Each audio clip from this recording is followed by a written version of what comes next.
নমস্কাৰ আসাম ষ্টৰী অন্য এটা ভিডিঅ'লৈ আপোনালোকক স্বাগতম জনাইছোঁ। শংকৰ উৎসৱত ভাওনাত ভাও লৈছে। নামটো ভাওনাখনৰ তৰণীখেন বধ লৈছে ৰাৱণৰ ভাও। আহকচোন শুনো ৰাৱণৰ পৰা এফাকি বচন।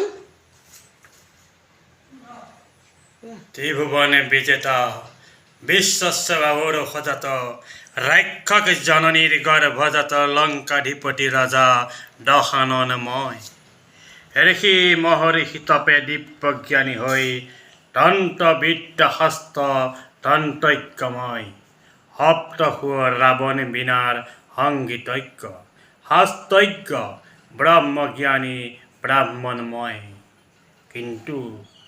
কিন্তু হিমদ্ৰী সদিগুচ্ছ শিৰে যাৰ প্ৰতিনিত্য কৰে চৰণ বন্দন তেওঁৱে মোৰ আৰাধ্য দেৱাদিদেৱ মহাদেৱ প্ৰভু ভোলানাথ।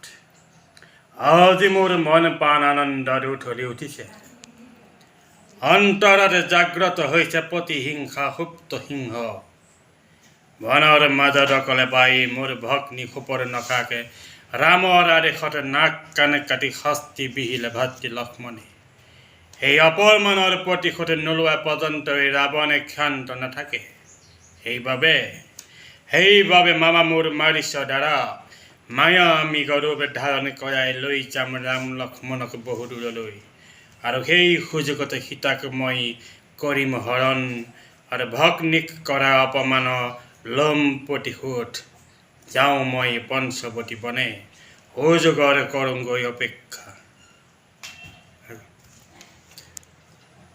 শুনিলে নহয় বচন ভাওনাৰ। যদি আমাৰ ভিডিঅ'টো চাই ভাল পালে লাইক কমেণ্ট শ্বেয়াৰ কৰি দিব, লগতে ছাবস্ক্ৰাইব কৰি দিবচোন দেই। ধন্যবাদ, বাই বাই।